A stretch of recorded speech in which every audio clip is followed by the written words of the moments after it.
ছবিতে যাকে দেখছেন তিনি কুকুরের কামড়ে আক্রান্ত, কিন্তু দুঃখজনকভাবে 24 ঘন্টার মধ্যে টিকা দেননি। মাত্র একটি ভুল, আর সেই ভুলই আজ তার জীবন কেড়ে নিচ্ছে। রেবিস ভাইরাসে আক্রান্ত হয়ে তিনি এখন মৃত্যুর দ্বার প্রান্তে। জানা যায় তার নাম মালিক হামিদ বিন ইসমাইল মাকল। তরুণ বয়সেই তিনি নেমেছিলেন মানব সেবায়। পাকিস্তানের ডেরা গাজী খান এলাকার এই যুবক সেপ্টেম্বর 2025-এ ভয়াবহ বন্যার সময় ত্রাণ সামগ্রী বিতরণে নিরলস পরিশ্রম করেছিলেন। মানুষের দুঃখ ভাগ করে নিতে গিয়ে তিনি ভুলে গিয়েছিলেন নিজের নিরাপত্তার কথা।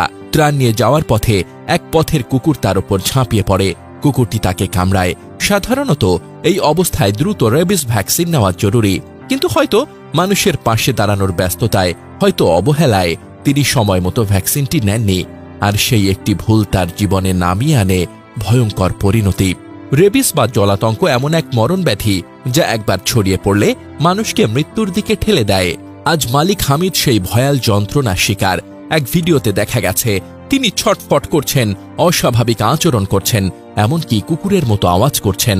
পাশে দাঁড়িয়ে থাকা মানুষজন কোরআন তেলাওয়াত করছেন, চোখে মুখে আতঙ্ক আর অসহায়ত্বের ছাপ।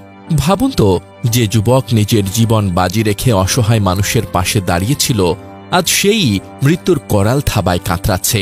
অন্যকে বাঁচাতে গিয়ে সে নিজের জীবনের সবচেয়ে বড় ক্ষতি করে ফেলেছে। এ যেন মানবতার এক নির্মম মূল্য।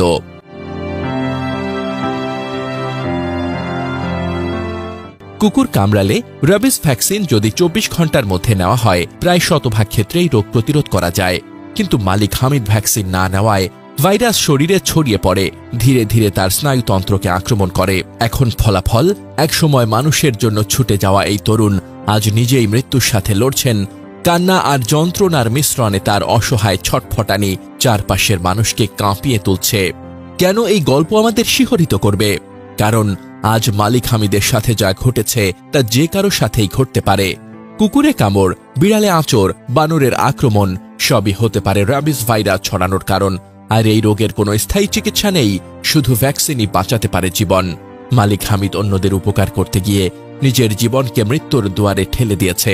আল্লাহ তাকে সুস্থ করে দিন আর আমাদের সবাইকে শিক্ষা দিন। জানা যায় রেবিস ভাইরাস শরীরে ঢোকার পর সরাসরি রোগের লক্ষণ প্রকাশ পায় না। গড়ে 1 থেকে 3 মাস পরে লক্ষণ দেখা যায়, কখনো 10 দিনেই শুরু হতে পারে। আবার কারো কারো ক্ষেত্রে 1 বছরের বেশি সময় পরেও প্রকাশ পেতে পারে। লক্ষণ সাধারণত ধাপে ধাপে দেখা যায়।